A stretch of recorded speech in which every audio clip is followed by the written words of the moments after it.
Teman-teman, kita berjumpa lagi di pertemuan ke-6, yaitu chapter 6 dari buku Manajemen Budaya Keselamatan Keamanan Pelayanan Kapal.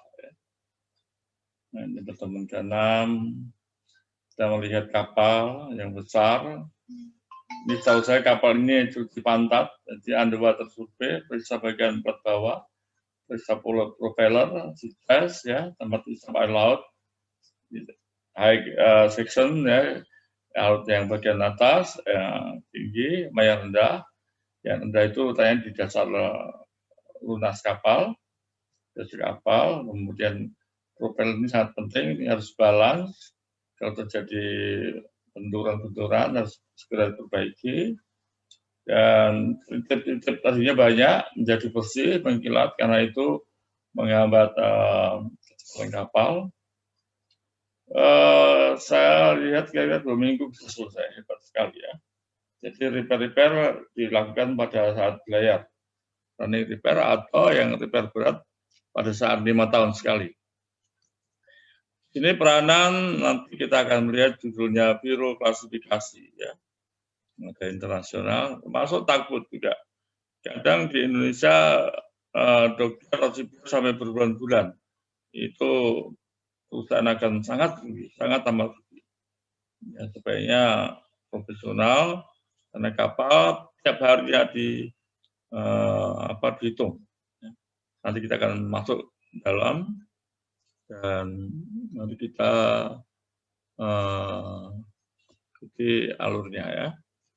Baik, selamat pagi teman-teman semua, teman-teman seprofesi maritim yang masih di laut, ya di kapal, saya nggak tulis di kapal ya, di darat, di kantor, di diklat yang kami banggakan.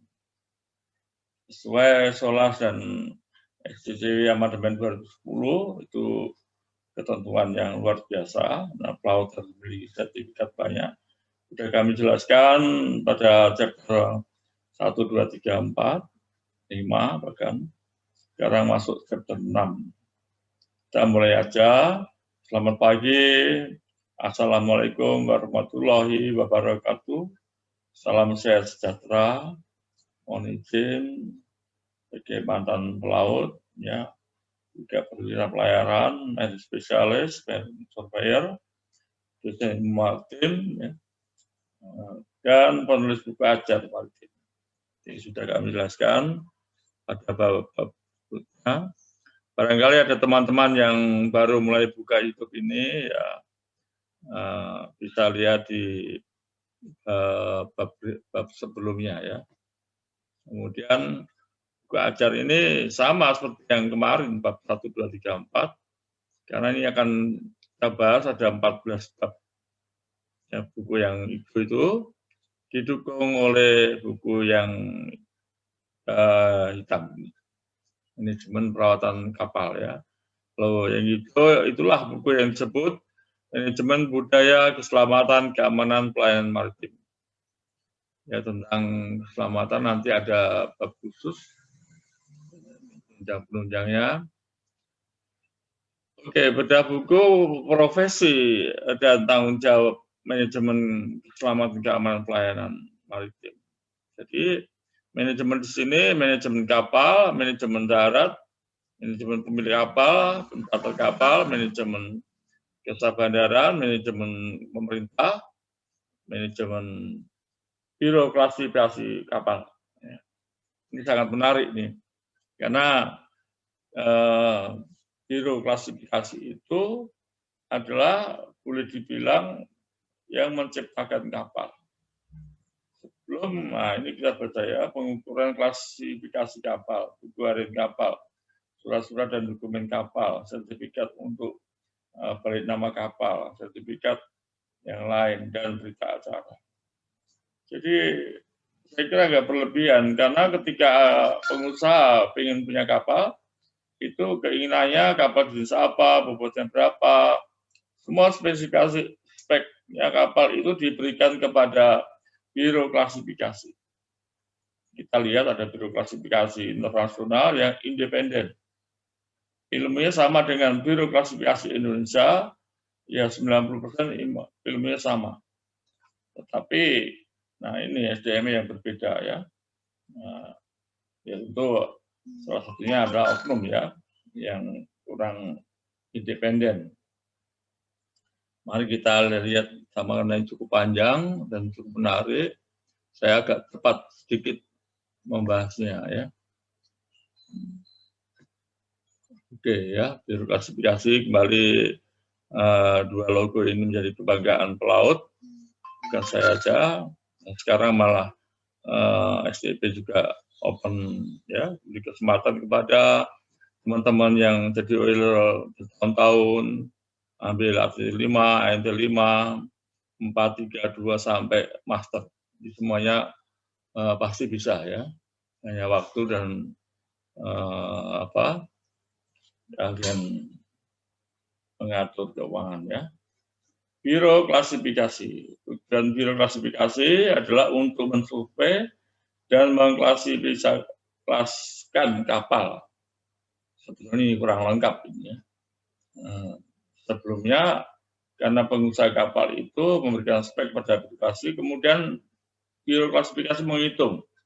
Jadi belum dibuat sudah dihitungan dari Biro Klasifikasi. Masa mesin induk ya, cocoknya berapa, itu keekonomiannya berapa.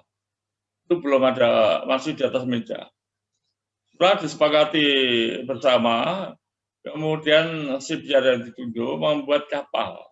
Nah ini, membuat kapal, Biro Klasifikasi tiap hari harus ada, ya, mengimplementasikan teori yang sudah dibuat di atas kapal, dijadikan kapal tiap hari, ya, didampingi dengan para perwira kapal kalau ada yang berkepentingan, terutama top manajemen sebaiknya hadir. Ini kalau periksa kapal baru, untuk melihat kondisi biar sinergi jangan sampai terjadi yang tidak kita inginkan. Biro Klasifikasi yang perlu kita pahami, Biro Klasifikasi adalah harus independen, ya. Harus, karena dia akan membuat kapal yang menyangkut nyawa orang dan barang dan lain-lain. Dan kapalnya itu juga boleh main-main, ya. Ada standar tadi, komite-komite dari IMO itu menjadi standar. Ada legal komite, teknik komite, tindakan anak tangga aja nggak sembarangan, nggak boleh, harus pengetahuan kelas. Tindakan tutup tangki juga harus pengetahuan kelas. Jadi betul-betul otoritasnya ada di kelas. Kita mengenal Biro Klasifikasi Independen atau Internasional, Lloyd's Register, ya, Bureau Veritas, DNV, ya, Journals Veritas, kemudian Jerman, Lloyd, itu ada yang salah ya, Registro Italiano, American Bureau Shipping, Nippon Keiji Kokai. Nah, itu yang pertama adalah Independent Class Internasional. PKI, walaupun pasiennya atau yang berbendera PKI, berbendera Indonesia, kelasnya PKI sudah melebihi target, tetapi independensinya masih di bawah pemerintah, jadi belum diakui secara internasional. Ya diakui dengan kelas, ya belum termasuk anggota kelas internasional maksudnya ya. Kalau klasifikasinya ya sama ilmunya, yang dari nomor 1 sampai 20 sama ya. Tetapi karena masih dipengaruhi oleh pemerintah, jadi belum bisa independen. Tapi saya katakan di sini kalau walaupun di bawah pemerintah, seharusnya secara profesional anggotanya atau suppliernya harus independen ya. Ini anggota AYAK yang di internasional itu disebut anggota AYAK. Di atas belum disebutkan ya. Setiap kapal, pengukuran dalam negeri, pengukuran internasional, pengukuran khusus, ini rumus-rumusnya, dalil-dalilnya ada di seluruh dunia sama. Tentu klasifikasinya yang beda-beda ya. Kan ada kapal yang non-kelas. Ya nanti Pak Biro Klasifikasi kalau melihat uraian ini, kalau ada yang kurang ya boleh aja ditambahkan ya. Tentu ini terbatas karena saya juga punya sertifikat Biro Klasifikasi Indonesia tahun 94 ya, dari Pertamina disuplahkan semua KKM dan masinis 1 supaya kenal dengan namanya kelas ya. Karena tahun 95-nya akan diadakan dual kelas. Jadi sebelumnya adalah kelas Lloyd, kelas ABS, kelas internasional semua. Tahun 95 ke atas rencana akan dibalik nama menjadi birokrasi apa? Bukan balik nama ya, pindah kelas. Jadi dari kelas luar negeri, kelas internasional menjadi kelas Indonesia. Ini sangat banyak harga dari kelas itu Pak ya. 5 kali lipat, tapi nggak saya sebut berapa angkanya. Kira-kira begitulah. Kalau mau go internasional ya harus profesional. Jadi pembayaran Biro Klasifikasi Indonesia sangat jauh. Kenapa sampai 5 kali lipat ya? Ini pengukuran-pengukuran. Ya, saya ikut berkepentingan di sini karena saya punya 2 sertifikat Biro Klasifikasi Indonesia, Marine Surveyor. Juga samping itu sertifikat yang lain. Ya. Maka dari itu saya sarankan semua KKM yang udah kelas 2 dan kelas 1 ya, di Indonesia khususnya sebaik-baiknya siapkan dana untuk bukan iklan ini ya, mengambil ilmunya Biro Klasifikasi. Sehingga saya ada 16 modul, 16 buku yang perlu dipelajari. Buku itu standar. Jadi standar itu standar internasional. Kalau Lloyd Register mengatakan 2 cm, ya BKI sama 2 cm. Kurang 20% harus ganti plat kapal. Nah, itu sama juga BKI. Hingga negonya dengan pemilik kapal kadang-kadang mengakibatkan yang di luar dugaan kecelakaan kapal. Saya harus bicara ini karena dampaknya adalah kapal lagi. Ya tentu teman-teman dari kelas ada di kantor, pemilik kapal di kantor, korbannya ada kapal. Yang pemilik kapal walaupun tidak kepingin kapalnya rusak, tapi kalau ditangani waktunya ganti plat, nggak ganti plat, ya risiko orang kapal lagi. Dan orang kapal itu naik kapal paling sekarang diatur 6 bulan harus cuti. Kalau zaman dulu 2 tahun ya, sekarang 6 bulan cuti, soal naik lagi bisa ya. Nah, ini penting kerjasama dari Biro Klasifikasi dan pemilik kapal. Karena orang kapal sangat terbatas. Contoh ini tanda tangan permakanan ya. Ada satu kapal kami ya, Ngam Charter. Kapal ini umurnya sudah lebih 25 tahun masih mulus. Tuh, ini tempat makan ya. Kira-kira kebersihan, makanan.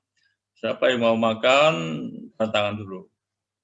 Itu foto yang pakai lagi tanda tangan tuh mirip saya ya. Ya, kira-kira tahun 2010-an. Nah, 2010 kita pakai kapal 65.000 ton. Umurnya sudah 25 tahun, tapi masih mulus. Sangat bangga saya. Berarti Biro Klasifikasinya hebat. Dia meriksa sungguh-sungguh. Ini sering pengajar saya pakai contoh. Mesin induk masih bagus, 14.000 horsepower. Boiler 2 masih bagus, yang 1 belum pernah ganti pipa. 1 12 batang pipa pernah ganti. Generator 3 unit. Ya. Tiga-tiganya kalau dijalankan sangat mulus, bisa paralel. Kemudian belum pesawat bantunya. Kamar mesin sangat bersih. Belum pernah saya lihat kapal ini yang bersih ini ya. Padahal sudah dinyatakan layup. Nah, saya sampaikan kepada direktur utama, kapal ini layak dibeli ya. Nah, terus sampai dari 25 sampai 40 umur kapal ini. Jadi satu keuntungan kalau kita merawat baik, walaupun sebagai kru semuanya ya, termasuk nakoda merawat baik, sudah memberikan amal ibadah kepada perusahaan yang akan berkesinambungan. Kapalnya masih bagus. Saya senang sekali kapal ini. Tanda tangan untuk permakanan berarti administrasi di kapal ini sangat bagus. Baik di kapal maupun perusahaan pemilik kapal ini sangat bagus. Ya, permakanan apapun dicatat, jadi tidak ada yang di rahasia-rahasia kira-kira ya. Manajemennya sangat bagus. Ya. Ini kita lakukan audit. Yang sebelah sana juga teman kami ya, seorang kapten itu yang menghadap kemari dengan pakaian Wirpak dari Medco Energy ya. Dokumen kita periksa. Nah, ini ada dua nih Pak Yusak janji. Ya, satu lagi memberikan ceramah. Sayang suruh kameranya nggak ambil semuanya ya. Itu yang paling ujung sana kita bisa melihat untuk kantornya DEK ya, itu sangat bersih, rapi, dokumen filenya bagus.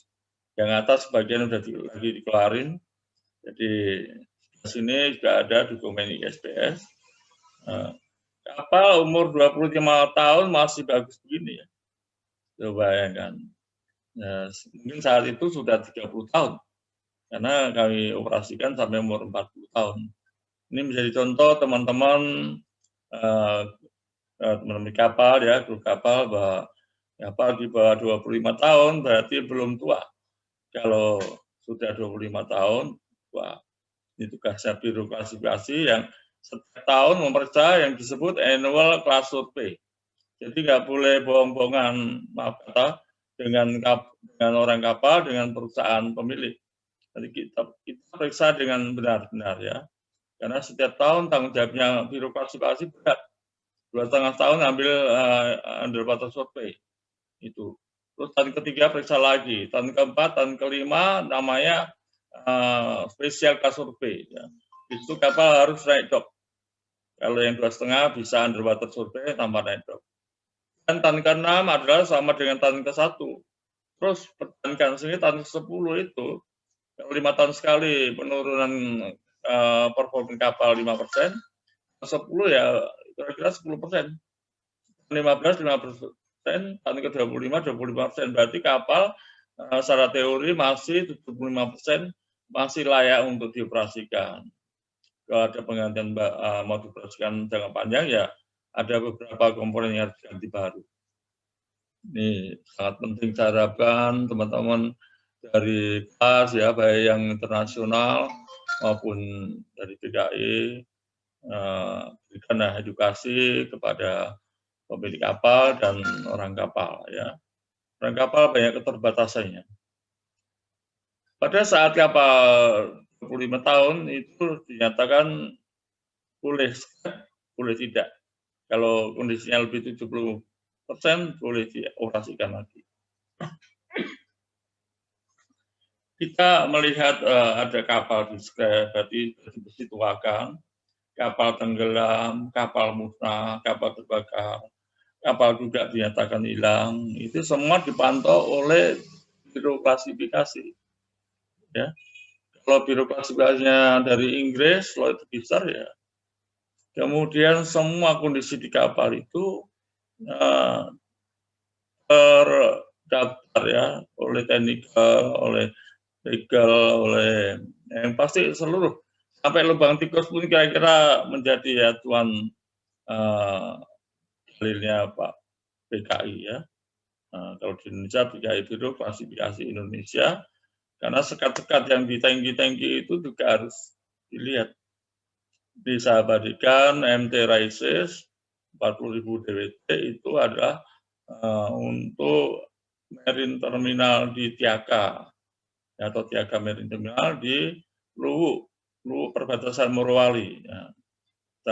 Karena setiap tahun bisa 4 kali saya ya, sebagai performance audit dan ISPS audit dan mungkin ada tugas-tugas lain ya. Di tempatnya sepi sekali karena produksi minyaknya sudah menurun.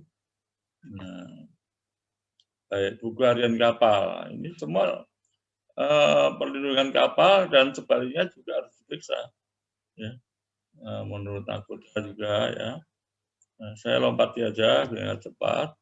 Fungsi buku harian kapal. Nah, tadi harian kapal itu semua kapal punya buku harian kapal, tidak boleh dicoret-coret. Ya, ini di dalam halaman pertamanya, tidak boleh pakai pensil, harus pakai tinta, sehingga kejadian yang benar-benar ada.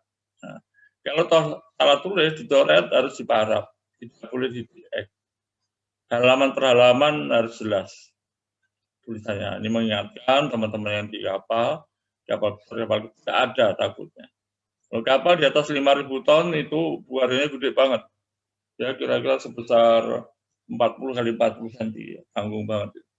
Tapi kalau untuk yang di bawah 5.000 bisa pakai buku harian yang gede, yaitu yang ukuran folio.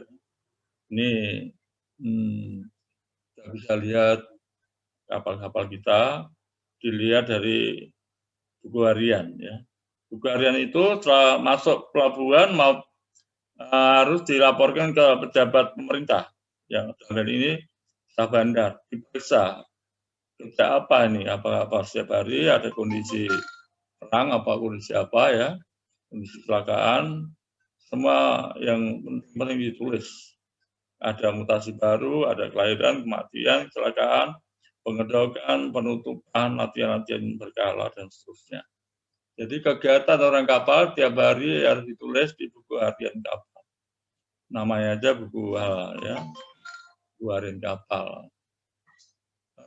Sedikit tentang hal yang dilarang ya. Ini menghilangkan halaman buku harian itu, menambah halaman juga nggak boleh, mengosongkan halaman nggak boleh, berarti kapalnya kemana itu. Terus perubahan penambahan ini kami tujukan buat teman-teman yang di kapal, para perwira dek maupun para mesin, maupun anak buah mengingatkan. Jangan sampai kosong ya. Dan masih ada di kapal-kapal kecil kosong itu saya mendapatkan udah puluhan kali dikasih briefing, ditulislah. Misalnya pembersihan kamar mesin itu kan butuh madun, butuh waktu, butuh sabun dan sebagainya. Tulis, jadi anak buah bekerja. Jika diperiksa oleh pemilik kapal pun senang kapalnya bersih. Ini mohon maaf nih ya teman-teman, saya anggap kita sama-sama orang kapal. Ya, kepala staf bandar, otorita pelabuhan juga harus melihat buku harian kapal tadi dengan teliti, karena setelah itu di endorse halaman itu tanda tangan kapten dan KKM, kepala kamar mesin dan nakoda, kemudian diperiksa oleh staf bandar, di endorse setiap halaman. Ya. Jadi sah kapal semua tulis bisa kapal, karena ketika kejadian ada masalah di kapal itu ini 2 kali ya, itu buku harian kapal 1 hari sebelum kejadian, hari kejadian, dan hari setelah kejadian itu harus difotokopi. Ya. Apalagi yang menyangkut asuransi, menyangkut kecelakaan, menyangkut ada orang meninggal, dan seterusnya. Ya. Ini sangat penting. Tentu teman-teman di kapal ini gambarnya sama, tapi kami bahas dalam membahas biro klasifikasi harus siap ya, harus semua komponen, semua permesinan yang bisa dikerjakan oleh orang kapal itu sangat bagus dilaporkan ke pemilik kapal. Ya bagi teman-teman kita nakoda, Marine 1 dan chief engineer, mudah-mudahan karena itu saya lakukan ya. Semua pekerjaan kita itu adalah nomor 1 perawatan. Nomor 2 kalau bisa mengajukan perbaikan lakukanlah dan dilaporkan ke pemilik kapal. Dan kalau tidak bisa harus dilaporkan ke kelas dan ke perusahaan. Wah, karena kita nggak bisa kerjakan. Mungkin kurang beberapa komponen, spare part-nya kurang, ball bearing kurang, atau itu yang bagian-bagian yang lain kurang yang tidak bisa dikerjakan orang kapal, dilaporkan supaya segera, jangan menunda-nunda kerjaan. Mohon maaf ya, bagi teman-teman yang pernah satu kapal, saya kira memahami betul saya bicara ini, dan saya tidak pernah ragu-ragu kepada pemilik perusahaan. Ya. Dan survei juga gitu. Survei di atas kapal milik perusahaan itu saya telepon para manajer atau direktur. Senang nggak kalau kapalnya bagus? Jawabannya senang semua ya. Kalau senang oke, nggak usah bayar marine surveyor, saya periksa dengan baik, bukan hanya dokumentasi, tapi benda-benda yang kurang, yang menyangkut keselamatan khususnya. Itu ya, madam bakaran, terus untuk insinerator, untuk OWS, dan lain-lain, itu kita sampaikan supaya dipenuhi. Jadi tidak ada pemilik kapal yang kepingin kapalnya rusak-rusak, monggo. Kalau ada yang menjawab seperti itu, saya akan sampaikan ke direktur kami supaya di off hire, di stop, ya, ganti kapal lain lagi. Jadi teman-teman di kapal, terutama nakoda, Marine 1, chief engineer, second engineer, 4 orang ini ada top manajemen. Tempat kawan-kawan APK bergantung ya, kru bergantung pada ada semua yang makan satu meja tiap hari, pagi, siang, sore, bahkan snack mood kadang disiapkan oleh pelayan jam 9, jam 3, jam 9 malam. Jadi paling tidak 50% itu membicarakan tentang keselamatan, keamanan, dan pelayanan kapal. Nah, siapa lagi yang memilih kan di kantor, nggak tahu. Tuh, PKI juga di kantor ya, kelas-kelas.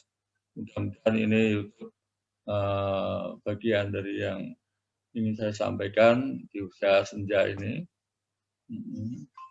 Surat-surat dokumen, sertifikat, dokumen kapal banyak sekali, lanjut. Acara, nah ini juga sering kawan-kawan di kapal lalai. Maaf ini agak ke kapal ya, ke orang kapal. Tapi kantor milik apa juga harus terlibat juga ya, DKI juga. Tapi yang khususnya dimulai dari orang kapal. Jadi setiap kejadian apapun dibuatkan berita acara atau statement of fact, kisah nyata, ya, yang disaksikan minimum 3 orang. Kalau perlu 5 orang, itu akan menjadi mengetahui, KKM menyetujui, jadi kejadiannya diserahkan kepada pelaku yang ada saat itu, masih satu atau mandor. Jadi kalau tantangan 5 orang menambah kekuatan berita acara itu ya. Itu entah kecelakaan, kerusakan, ada kondisi yang tidak normal. Berita acara itu adalah awal dari manajemen. Kalau kita bicara bedah buku manajemen ya, kalau nggak buat acara ya berarti kurang satu yang tidak diawali. Untuk mesin bunyi nggak enak, padahal tujuan masih misalnya ke Filipina ya, 10 hari, masih lama. Dibuatkan berita acara, nanti ekspor kita akan bongkar. Nah, acara itu kira-kira 2 hari, paling lama 2 hari, sudah sampai ke kantor.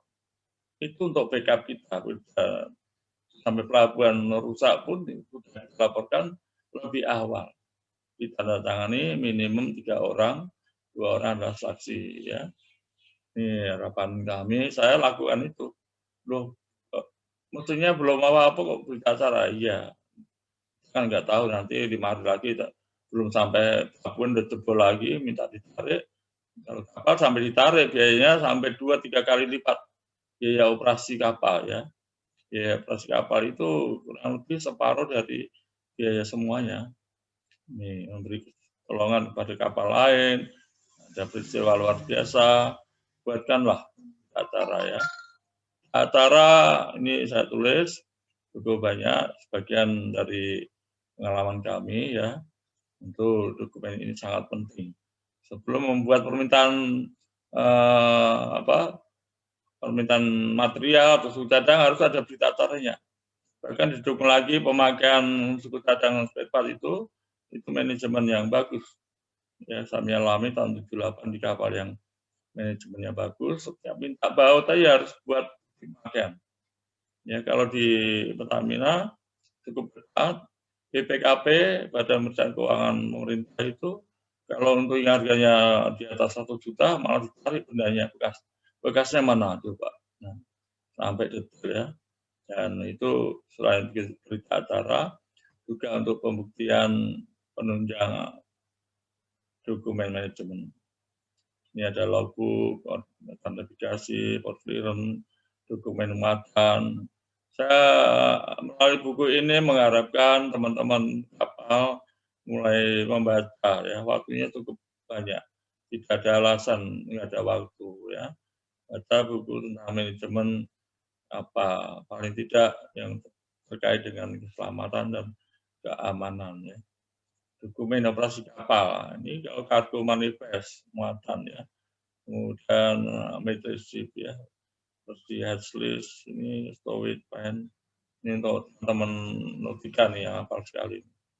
Kemudian di kapal 65.000 ton, 65.000 DWT, namanya MT Pelita Bangsa. Saya ya minta izin ke perusahaan, tapi inilah yang kami periksa ya. Mulai tahun 2010 sampai 2016, di kapal umur pertama dibeli 25 tahun masih bagus. Nama aslinya dulu Ocean Venture ya, dari perusahaan Singapura, Ocean Tanker. Kami bangga sekali dengan kapal ini, masih bagus, mesinnya juga masih sangat bagus. Saya kira kalau boleh diizinkan buat saudara-saudara, kapal tanker lebih 20.000 ton harus double hull, double lambung.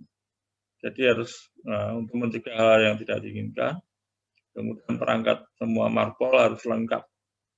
Nah, itu nggak gampang ya. Di kapal sekarang harganya sangat mahal, hampir 2 kali lipat dengan yang model lama.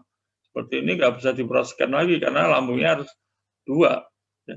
2 itu untuk segregated ballast tank, untuk balas permanen dan lain-lain yang dibutuhkan ya. Ini jadi kalau regulasinya juga komponen barang-barangnya juga banyak harus dijaga. Oke, dari sisi kelas ini sebelumnya adalah Korea. Ketika tahun 2010 ganti Indonesia. Jadi semua perhatiin teman-teman, buku material itu di-endorse oleh kelas.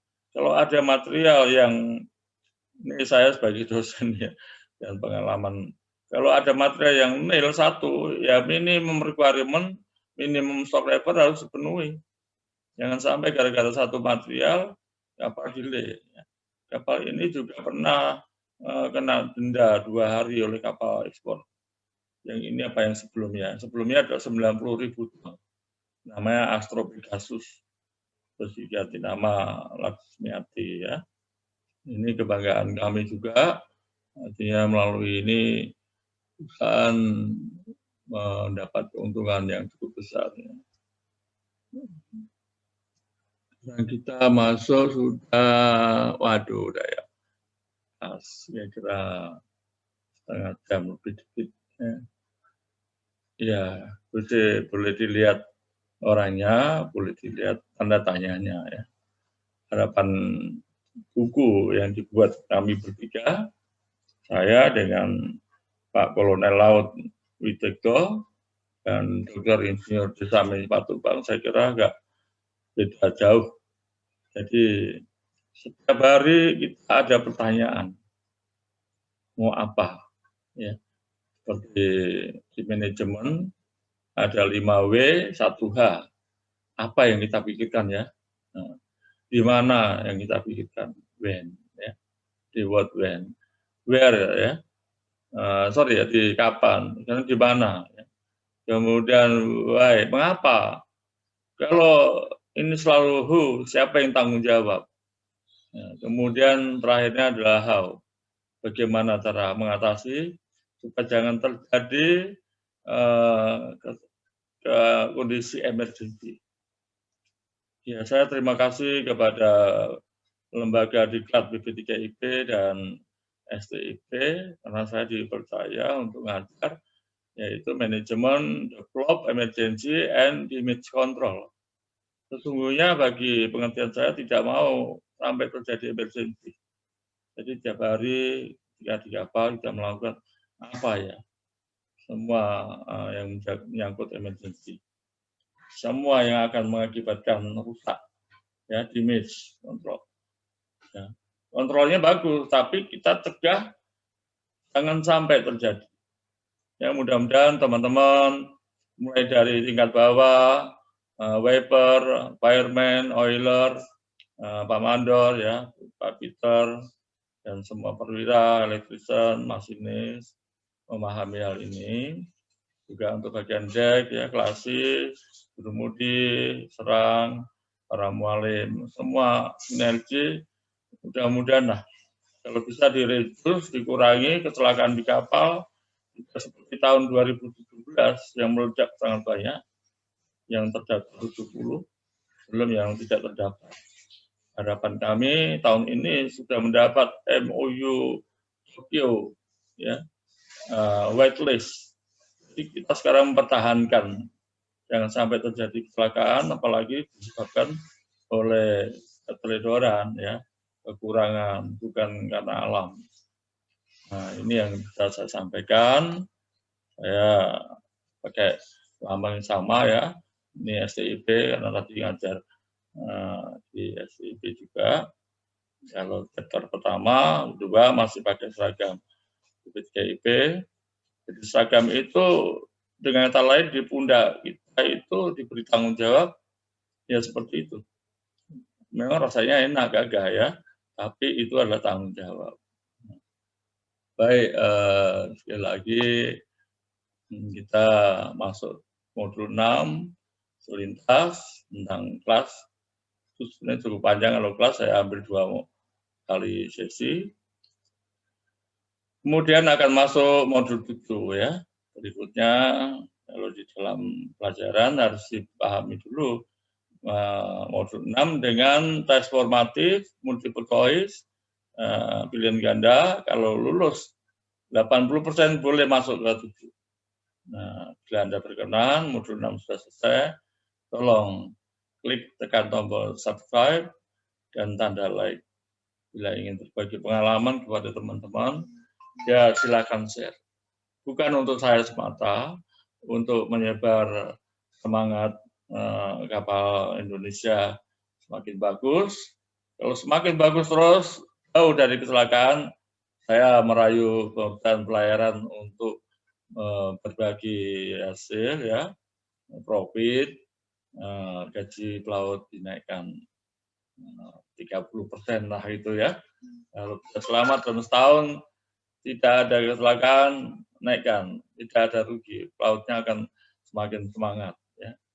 Ini harapan kami sebagai orang yang sudah senja, ya. Tapi semangat saya kira masih, ya, teman-teman yang di kapal yang kenal saya, kira-kira semangatnya seperti angkatan umur 40, ya, 45, ya. Padahal sudah 20 tahun lewat dari 45. Salam sehat, semangat, sukses. Wassalamualaikum warahmatullahi wabarakatuh. Terima kasih, dan sekali lagi terima kasih, dan ditambahkan lagi terima kasih sebesar-besarnya, ya. Inilah bagian modul ke-7, siap-siap